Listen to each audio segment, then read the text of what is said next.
શ્રી કૃષ્ણ. જય શ્રી કૃષ્ણ. તમારું બાળક કયા ધોરણમાં અભ્યાસ કરે છે?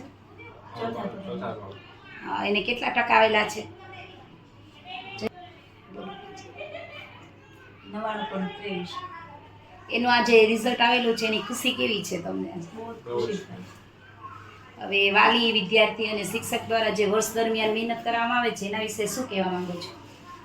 અમે એટલું કહેવા માંગીએ છીએ કે મંગલમ સ્કૂલમાં જે શિક્ષકો છે તેનું ભણતર બધું જ્ઞાન સારું છે અને એના હિસાબે અમારે પહેલાં છોકરાને આવ્યો છે.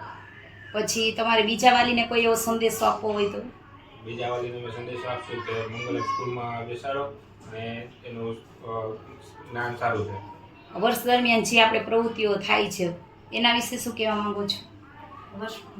વર્ષની દરમિયાન જે પ્રવૃત્તિ થાય છે એ ખૂબ સરસ થાય છે, આયોજન સરસ હોય છે અને બાળકને પણ પ્રોત્સાહન મળે છે.